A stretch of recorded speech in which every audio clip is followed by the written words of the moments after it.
আসসালামু আলাইকুম। কেমন আছেন সবাই? আশা করি ভালো আছেন। আল্লাহর রহমতে আপনাদের দোয়া আমিও ভালো আছি। তো চলে আসলাম আপনাদের মাঝে আরেকটি ভিডিও নিয়ে। আর ভিডিওটি যদিও কালকে করার কথা ছিল, করি নাই, কারণ কালকে সারাদিন মানে কারেন্ট ছিল না। সারাদিন বলতে না, মানে কালকে নেট ছিল না, আর সন্ধ্যার পর থেকে হচ্ছে কারেন্টই ছিল না। ইন্টারনেটের অবস্থা খুবই খারাপ, আর এখানে মানে ফোন নেটওয়ার্কের অবস্থা অনেক খারাপ রিসেন্টলি আর কি। আগের এরকম সমস্যা হয় না, এখন হচ্ছে আর কি।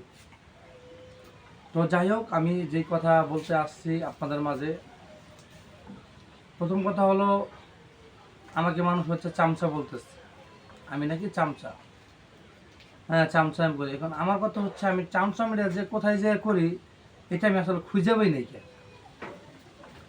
আপনারা কে যারা আমাকে কথাটা বলছেন, আপনারা তারা কি খুঁজে পাইছেন কিনা, না কি দেখে বললেন, এটা হচ্ছে আমার বোধগম্য খেলে না। তো আপনারা যারা আমাকে বলছেন এই কথাটা, কি জন্য বলছেন সেটা একটু কমেন্ট করে যাবেন।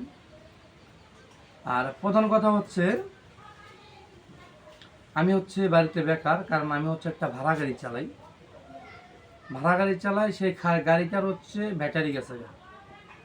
আর এখন বর্তমানে বাংলাদেশের যে লোড শেডিং দিয়ে, মানে কি পরিমাণ লোড শেডিং দিতেছে, আপনাদের এলাকায় কেমন বলতে পারি না, আমাদের এলাকায় ভয়াবহ খারাপ। দিনে হয়তো আপনার এই 24 ঘন্টার হয়তো বা 16 ঘন্টায় লোড শেডিং থাকে না, হয়তো 6 ঘন্টা 8 ঘন্টা পাই কিবা, এরকম একটা অবস্থা। তো এই আরেকটা নতুন ব্যাটারি কিনলে হচ্ছে আপনার মিনিমাম ওই গাড়িটা মনে করেন 14 ঘন্টা চার্জ দিতে হবে, সর্বনিম্ন 14 ঘন্টা চার্জ দিতে হবে, অন্তত পক্ষে 1.5 মাস।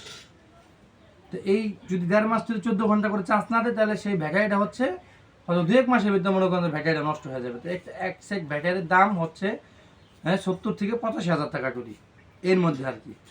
তাহলে এখন আমার যে যে আমি যেই মালিকের গাড়ি চালাই, সে তো আর ইচ্ছাকৃত করে বাস নিব না, কেউ নিব না। কারণ 85 হাজার টাকা কিংবা 70 হাজার টাকা তো এমনি এমনি ফালাই দিবে না কেউ, যাক। তো এই জন্য হচ্ছে আমি বেকার, আমার কোনো কাজ কাম নাই। আমি অনেক পরিশ্রম করেই মানে কষ্ট করেই চলতেছি, কারণ বেকারত্ব মানুষের ধ্বংস করে ফেলায়। আমি নিশ্চয়ই প্রায় এক পর্যায়ে মানুষের কাছ থেকে ধার দেনা করে চলতেছি। তো যাই হোক, সেই প্রশ্নবাদ এখন হচ্ছে, যেহেতু আমি বেকার, ভাবতেছি আমি বেকার, তো আমি হচ্ছে খুকি ভাবিকে ফোন দিছি, যেহেতু অনেকদিন ধরে তার সাথে কথাবার্তা হয় না। তা আমি খুকি ভাবিকে ফোন দিয়ে বললাম যে, ভাবি আমি হচ্ছে আপনাদের বাসায় আমি কালকে আসবো।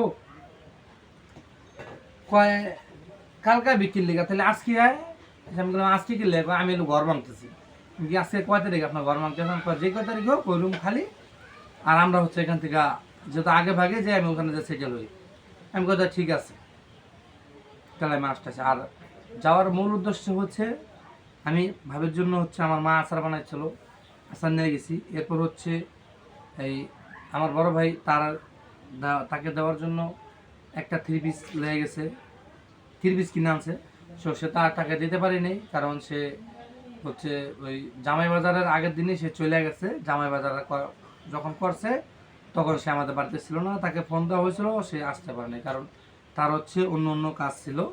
তো যাই হোক, সে আসতে পারে না। তো আমি হচ্ছে এই 2টা জিনিস তাকে আমি দিয়ে আসতে গেছি, যেহেতু আমি তাকে যাবই। এটা ছিল আমাদের মূল কাজ। আর আমি যেহেতু বেকার, আর আমি তো কাজ কাম ফালা দিয়ে আমি কোথাও যাই না। আমি দেখছেন বাড়িতে বসেতেই শারমিনের কাছেও আমি যাই না। শারমিন যে আমার এত প্রিয় একটা মানুষ, আমি শারমিনের কাছেও যাই না। তো যাই হোক, তার বাসায় গেছি, কি জন্য গেছি, আর আমাকে আগে যেতে বলছে কি জন্য, যাতে তার একটু সুবিধা হয়। তার সুবিধা এতটুকু, আমি যতটুকু পারছি তাকে একটু আগিয়ে পেছিয়ে দিছি। হয়তো সে 3টা ভ্যান নিছে, 3টা ভ্যানের সাথে 3টা লোক আছে। তারপর হচ্ছে আমাদের যে ভাস্তি জামাই, তার বড় ভাই ছিল, সেও এখানে ছিল। তারপর আমি ছিলাম। তা আমি যতটুকু পারছি তারা এগিয়ে পাশে দিছি। ঘরদোর গুছানোর একটা ব্যাপার ছিল, আপনাদের তো দেখছেন কম বেশি যে করছি। এখন কথা হচ্ছে, আমি যে তার ঘরদোর গুছাইতে গেছি কিংবা তার ঘরদোর গুছাইলাম, মানে এই কাজ করণে কি আমি খারাপ হয়ে গেলাম, না সে খারাপ? আপনারা তো অনেকে অনেক মন্তব্য করছেন। তো মাঝখান থেকে আরেকটু কথা বললে আমি হচ্ছে পুরো কথা ক্লিয়ারলি বলতে পারতেছি না, কারণ হচ্ছে আমি গুছাই কথা বলতে পারি না। এটা আমার একটা খারাপ অভ্যাস, বলতে খারাপ অভ্যাস, আমি পারি না। হ্যাঁ, তো যাই হোক, তো এখন কথা হইতেছে, আজকে খুকি ভাবি আমাদের ফোন আমি খুকি ভাবির ফোন দিছি, আমি আসবো। সে বলছে তাহলে তুমি একদিন আসো, আগে আসো, আমার একটু সুবিধা হয়। এখন কথা হইতেছে, যদি আমার অন্য কেউ ফোন দিত, অথবা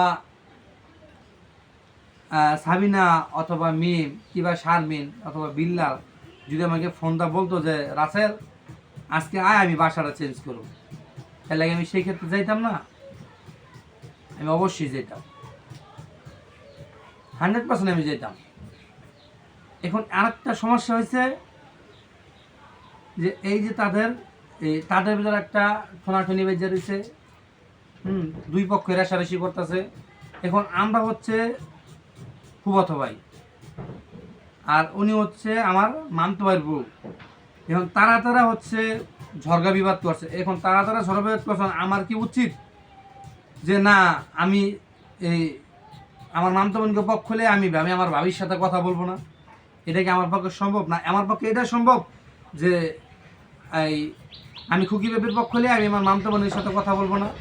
ভাই আমি তাদের সাথে কথা আগেও যে পরিমাণ বলছি, এখনও যে পরিমাণ বলি, তাদের তো কোনো দরকার হয় না সচরাচর, আমাদের দরকার হয়। যদি আমাদের কোনো দরকার হয় তাহলে তাদের কাছে আমি ফোন দিই।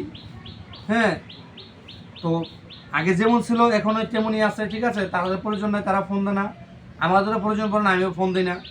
হ্যাঁ, তাই বললে আপনারা যে বলতেছেন যে মামতো বোনের পক্ষ থেকে এই আপনি খুকি ভাবির পক্ষ নিয়েছেন, ভাই এনে পক্ষটা নিলাম কই?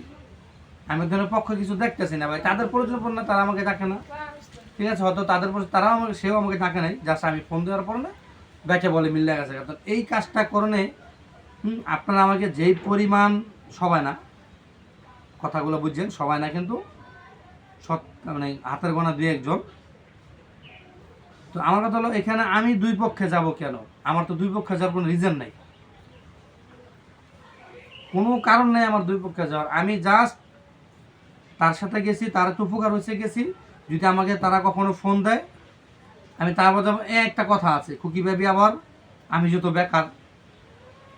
যত বেকার এটা খুকি ভাবি জানে। খুকি এই জানা সত্ত্বে খুকি ভাবি আমাকে আমার যাতায়াত 12টা পর্যন্ত, ওই সারাদিনের খরচটা পর্যন্ত আমার খুকি ভাবি দিয়ে দিছে। যদি ভাবি নিতে চাই, জোর করে দিছে, তাও দিয়ে দিছে। তাহলে এখন আমি ওই জায়গা থেকে হিসাব করতে কি আমি কাম করে এসেছি, মানে এরকম একটা হিসাব আমি ওখানে কাম করে এসেছি। তো কাজ করে আমি কিন্তু আমার কিন্তু ফিরেও খাড়ায় নাই। তো সব কিছুর বাইরে আমি তো ইচ্ছা করে গেছি ওইখানে, কিংবা আমাকে সেও ফোন দানায় নাই যে যারা আসলে তুই আয় আমি গরমাকে, যেহেতু আমি ফোন দিয়েছি বলছে যে একদিন আগে যেহেতু পরে যেতে আসবি, তাহলে যে আজকে, তাহলে জাস্ট এতটুকু কথার কাজটা করার জন্য আমি তাদের বাসায় ছিলাম। 11টা বাজে গেছি, যে পরের দিন সকালবেলা নাস্তা পানি খেয়ে আইসা পড়ছি। নাস্তা পানি খাওয়া দাওয়া করছি কই, আমি ওখানে জানতামই না সাদিয়া গো বাসা আছে। তো পরে জানতে পারছি যে সাদিয়া গো বাসা ওইখানে। তখন এতটুকু কাজ করে না যে আপনারা আমাকে চামচা বলতেছেন, আমি খুকির চামচা, আমি খুকির এই করছি। হ্যাঁ, আরও মানে কি বলবো মানে কথা তো বললে আসলে খারাপ শোনা যাবে, এরকম কথা বলতে আমি বলতে যাচ্ছি না। আমার কমেন্ট পাবলিশ করা আছে, আপনারা যদি দেখেন যে কী ধরনের কমেন্ট তারা করছে, আমি আসলে বলতে চাই না। আর এখানে পক্ষপাতিত্বের কিছু নাই, কারণ তারা যদি আমাকে কোনদিন ফোন দেয় যে রাসেল তুই আয়, আমি যদি সেদিন না যাই, তাহলে সেদিন হবে পক্ষ যে হ্যাঁ মামতো বোনের ডাকে জানে গে, মামতো ভাবির ডাকে ঠিকই তারা গেছে, তখন তুই পক্ষ হবে। কিন্তু এখন পর্যন্ত কোনো পক্ষ নেই ভাই। তারা আমাকে ওরকমভাবে কখনো ফোন দেয় না, আমিও তাদেরকে মানে ওরকমভাবে ফোন দেয় না। আমার দরকার হলে আমি দেবো, তাদের দরকার হলে সে দেয়। তো যাই হোক, বেশি কথা বলবো না। আমি হচ্ছে কালকে সন্ধ্যার পরে থেকে মনে করেন যে মোটামুটি এক পর্যায়ে অসুস্থ হয়ে আবারও বেড়া মানুষটা আবার সুস্থ মনে করেন, অলমোস্ট 8বার ওয়াশরুম হয়ে গেছে। তো যাক, ভিডিও সংক্ষেপে আমি শেষ করি। আর হচ্ছে বাসায় কি রান্না বান্না চলতেছে, আর আপনার আল্লাহর অশেষ রহমতে আপনাদের দোয়ায় আপনার ভাবি মোটামুটি অনেকটাই সুস্থ। হয়তো আর কিছুদিন বিশ্রাম তার প্রয়োজন আছে, তো সে এখন সুস্থ। আপনারা দোয়া করবেন যাতে যতটুকু বাকি আছে পরিপূর্ণ যেন সুস্থ হয়ে যায়। দেখি আপনার ভাবি কি করতেছে।